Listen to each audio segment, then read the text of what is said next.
Quantos veteranos da Força Expedicionária Brasileira, a FEB, ainda estão vivos? Havia apenas algumas estimativas, né, todas meio vagas, mas não um número correto. Em 2020, ano do 75º aniversário da vitória aliada na Segunda Guerra Mundial, 4 pesquisadores começaram a identificar e localizar estes veteranos, para fortalecer uma rede de assistência e também para preservar seus relatos e memórias, com entrevistas, convites para solenidades, com homenagens. O trabalho, que ganhou o nome de Censo Permanente da FEB, está sendo liderado por Daniel Matarroque, o Daniel Dinucci, Danilo Dinucci e Zalete Leal. O Daniel é estudante de História da Universidade Federal do Rio de Janeiro, integrante da produtora Em Guerra, e tem mais algumas coisinhas curiosas para contar, mas eu vou dar o meu bom dia para ele, perguntando qual foi, Daniel, o grau de dificuldade para conseguir ter esse número correto. Bom dia. Bom dia, Marcelo. Primeiro, agradecer a oportunidade de estar vindo aqui falar sobre esse assunto tão importante. Então, como você falou aí, né, nós juntamos as forças, né, e dentro desse grupo, né, que nós 4 formamos, existem muitos colaboradores que continuam sendo de suma importância para esse trabalho que a gente vem fazendo. Então, assim, a dificuldade principal, né, é o que dá a motivação para a gente fazer esse censo, né, essa contabilização, enfim, essa mobilização, que eu posso dizer nacional, né, para a gente saber o número de veteranos. Então, assim, a primeira questão é essa: quantos existem, né? Quantos estão entre nós? E esse projeto surgiu justamente no momento crítico, assim, né, da pandemia de Covid. Logo no início, essa dúvida já existia, só que eu acho que, assim, a correria da vida, a gente acabava deixando um pouco de lado isso e tal. Só que às vezes eu deitava para dormir e chegava essa dúvida na minha cabeça, assim, pô, cara, quantos tem e tal, blá, blá. Você vê dos Estados Unidos, você sempre ouve falar e tal, do número, enfim. E aí a principal dificuldade era essa, né? Só que quando você começa esse trabalho, você primeiro recorre às associações, né? E só que as associações, a gente teve a noção de que elas não representam essa contabilização. Por exemplo, quem está participando não quer dizer que seja o número exato, porque existem muitos, devido à idade avançada, eles hoje estão... Não tem ninguém com 90, por exemplo, só de Tem gente com 95 mais para de lá. 100, né? Tem gente com mais de 100. Sim. Se eu não me engano, o mais velho é o Coronel Nestor. Eu vi o Coronel Nestor da Silva, ele nasceu em 1917. Então, a gente está falando que ele está com 105 ou 106 anos. E tem também uma enfermeira, Virgínia Porto Isso, Cabello, a Virgínia. com também ou 105 ou 106. Os dois ela é a última, inclusive ela é a última das 67 enfermeiras que foram, a única viva. E ela mora no Rio, ela mora aqui no Rio. Então vocês entraram em contato com essas associações de veteranos para saber quem estava participando, quem eles tinham contato ainda, né, para começo de conversa. E aí vocês entraram em contato com eles ou com os familiares para checar a informação? Bom, então, eu vou dar, por exemplo, a minha situação. Eu, por ser pesquisador, comecei pelo meu raio de ação, né? Eu moro em São Gonçalo, cidade do Rio de Janeiro, e eu fui na associação, por exemplo. Eu comecei nesse assunto assim, né? Eu fui buscar logo a associação. E lá tinha um veterano, só que aí, quando você vai falar com ele, ele fala, mas tem fulano, tem outro, e eles não frequentam mais. Como eu falei, por conta da idade, por conta de outras questões, enfim, às vezes não batem, que isso também rolou bastante na história dos ex-combatentes. Eles tinham algumas disputas ali que acabavam se afastando um do outro também, então assim, mas o principal motivo é a idade. Então a família já não deixa sair de casa, já não consegue mais sair de casa, então a gente procurou primeiro as associações, a Anvifeb, né, e a Associação de Ex-Combatentes do Brasil, são duas, que inclusive tem a ver com essa disputa que eu falei, eles acabaram fundando duas. E primeiro isso. Depois, as pessoas foram colaborando. A internet hoje em dia, né, é uma ferramenta que a gente não vive sem. Inclusive a pandemia, o momento que foi criado esse censo, provou isso, né, com esse próprio censo. Se não fosse a internet, a gente não conseguiria, porque estava todo mundo preso em casa, enfim. Então, nós criamos uma rede, né, de informação, de busca, de pesquisa, né. Eu, anteriormente a esse processo, eu já tinha feito essa questão aqui na minha cidade, a gente colocou anúncio em jornal, enfim, tipo caça a ex-combatente, né, a gente colocou assim e saiu procurando. E foi muito assim, um fala, tem um ex-combatente aqui e tal, pá. E aí a gente ia checando, né? Porque existe uma documentação, né? Porque uma coisa que é necessário ser falada é que a gente fez um recorte. Nós não contabilizamos, né, e fazemos esse censo permanente dos ex-combatentes da Segunda Guerra Mundial do Brasil, né? Porque aí você estaria falando de marinha mercante, marinha de guerra, aeronáutica, entendeu? A força do exército que ficou no Brasil, né? Nós nos limitamos à Força Expedicionária Brasileira, dos 25 mil que embarcaram para a Itália em 44, ficaram até 45. Por quê? Por dois motivos, né?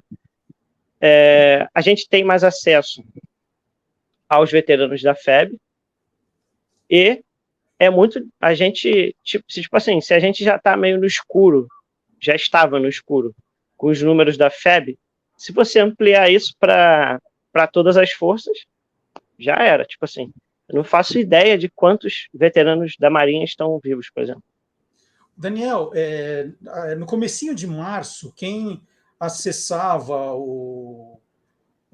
esse trabalho de vocês, né, o censo permanente da FEB, contabilizava desses 25 mil que você citou, 80 ainda vivos, né?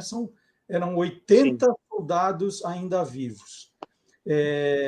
E como a gente estava falando, os anos de nascimento, porque na maioria vocês colocam o ano em que eles nasceram, os anos vão de 1917 a 1924. Então a gente está falando de gente com 105, 106 anos, até 98, 99 ali, né? São pessoas muito velhas. E o que chama atenção também é que, junto com esse censo que vocês colocaram, vocês tiveram o cuidado também de colocar uma segunda lista de pracinhas que faleceram do início do trabalho de vocês em 2020, né? Abril de 2020 para cá. Então, são quase 3 anos, e é impressionante o número de mortos ali. São 8 páginas com nomes de soldados mortos. Então, durante o trabalho, vocês colocavam e tinha as baixas, tinha muito disso. Como vocês recebiam essas informações? Então, falando por mim, mas com certeza isso estende aos colegas, né? A Isalete, por exemplo, é filha de ex-combatente, e o pai dela faleceu durante o censo. Entendeu? Então, imagino a dor dela, né? Enfim, de perder o pai. Enfim. O Cabo Leal, que eu tive o prazer de conhecer, sujeito espetacular.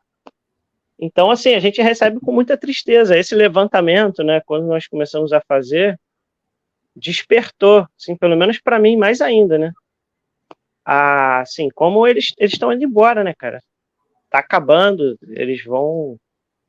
e pessoas mais antigas, por exemplo, o César Campiani, que é um pesquisador que está há muitos anos, entrevistou muitos veteranos, ele chegava nas associações, mais de 30, 50 veteranos. Então, assim, para essas pessoas também que estão há muito tempo na área, é triste, né? A gente vai ficando triste, e eu me sinto meio que no dever de colaborar, de contribuir, né?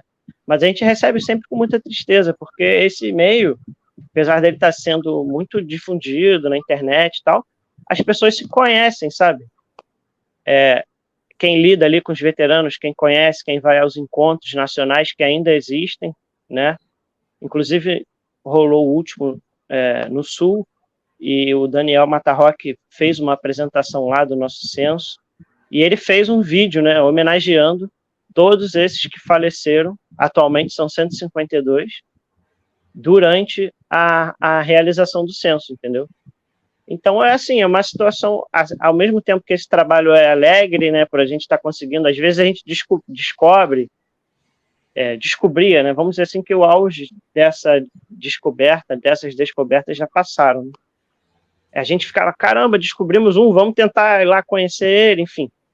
E hoje em dia é muito mais da gente retirar, né, da lista dos vivos. Então, é bem, assim, é triste, né? Porém, nós sabemos que ainda existe um longo caminho, né, de preservação da memória, enfim, de realizações de muitos trabalhos, né? Então, como é que é essa parte, né? Vocês conseguiram agora fazer esse censo, já sabem dos 80 que estão vivos, né? Talvez apareça mais alguém, né? Mas Sim, você já tem uma noção muito próxima da realidade. O censo já está sendo muito falado no meio, então as pessoas estão procurando vocês para colaborar. E essa sim. parte do resgate da memória, vocês entrevistam esses veteranos vivos, conversam com os familiares.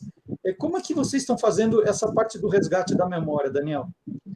Então, isso nós quatro já fazíamos, né, antes de elaborar o censo. Então, vamos dizer que foi dado prosseguimento, né? Eu, pela minha formação, como eu falei, né, eu buscava os ex-combatentes aqui, então muitos que estão no censo, vivos ou não, né, nós tivemos contatos e sempre que a gente pode, né, que é possível, já fui para outro estado, fui para Juiz de Fora, por exemplo, viajei para Campos, dos Goytacazes, que fica aqui no Rio, e a gente sempre fazia essas viagens para tentar, né, entrevistar, conhecer, enfim.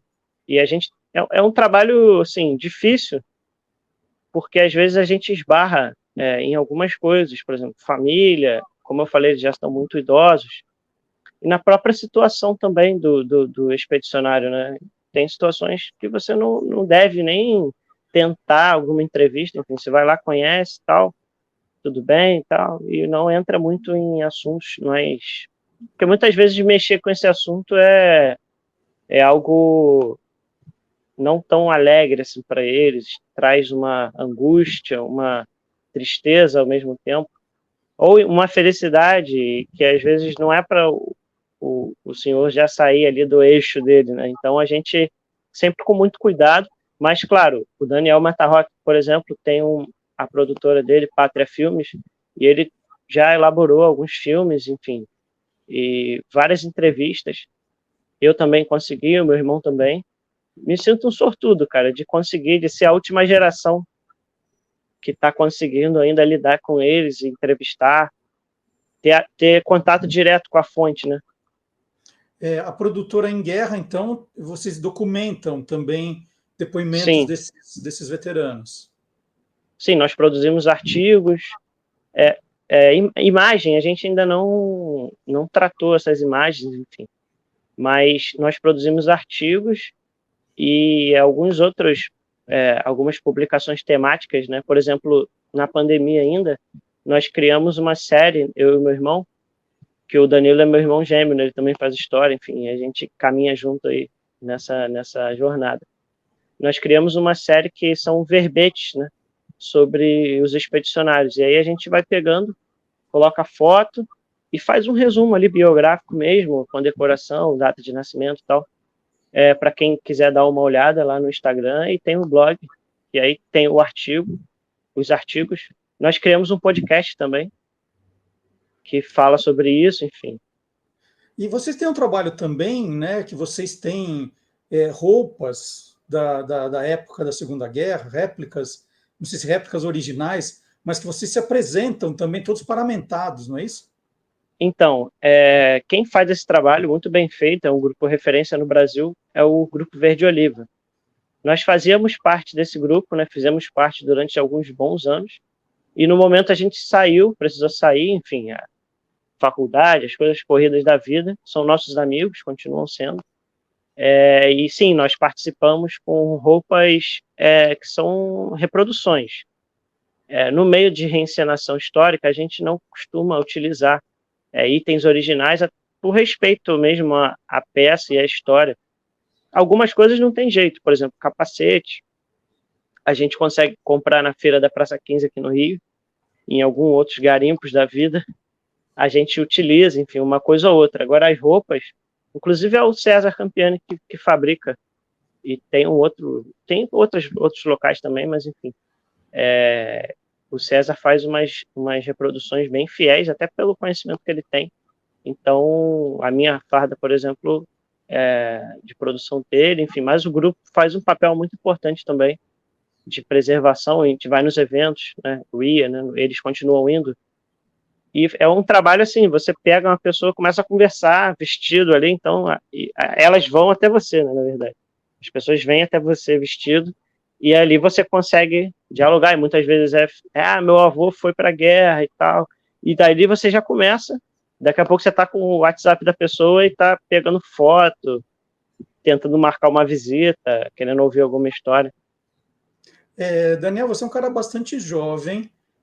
Qual que é a tua relação com a Segunda Guerra? Alguém da sua família lutou na Segunda Guerra? Da onde veio esse seu interesse para fazer um trabalho tão completo, tão complexo? Então, eu tenho 25 anos, e assim, o meu é um pouco dessa memória também, e a minha tem a ver com a cidade que eu moro, né? Primeiro, rolou uma história na família aí que meu avô, que eu não conheci, João Batista Mota, que ele teria sido voluntário, né, para a FEB. Só que ele nasceu em 26, né? E aí ele era bem novo, então, né? 17, 16 anos. Inclusive eu conheci o veterano também que foi com essa idade, conseguiu ir. Mas meu avô não chegou a embarcar, né? Meu tio conta que ele recebeu roupa e tal, enfim. E isso bateu na minha cabeça, assim, até hoje eu estou buscando, enfim, eu pretendo ir em breve ao Palácio Duque de Caxias, tentar achar a ficha dele lá, enfim, ver qual foi a participação dele, né? Então, isso é uma coisa. Segunda Guerra é um tema, pelo menos eu acho, né, que os jovens se interessam de maneira geral, né? É um tema que desperta o interesse.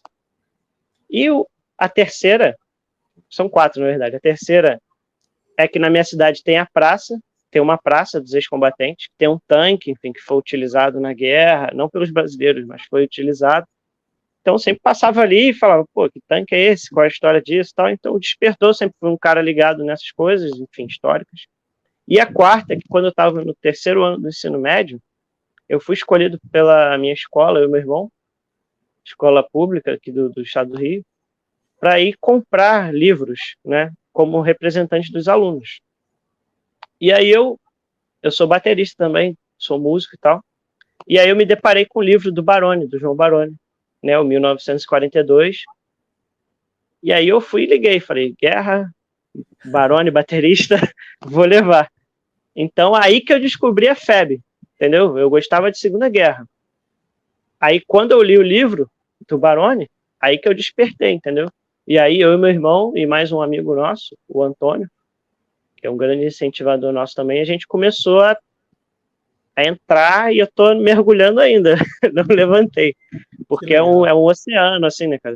Tem muita coisa, são muitos braços que você tem que percorrer, né, para chegar buscar esse conhecimento. Muito legal. Nós vamos colocar aqui agora no rodapé o endereço para quem quiser depois consultar o censo permanente da FEB. www.casadafeb.com/censo-da-FEB-2020.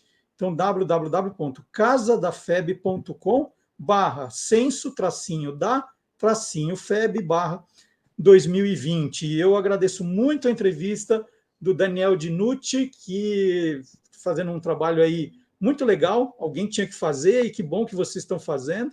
E eu conheci o Daniel recentemente, junto com o Danilo, são irmãos gêmeos, os dois estudantes de história, os dois envolvidos nesse trabalho, que tem também a Isalete Leal e o Daniel Mata Roque. Daniel, muito obrigado pela entrevista e quando tiver alguma novidade você me avisa, tá bom? Eu que agradeço, obrigado pela oportunidade mais uma vez. Mandar um abraço aí para meus amigos que estão junto nessa empreitada aí. E é isso, quando precisar, estou às ordens. Tá joia. Obrigado, bom final de semana. Valeu.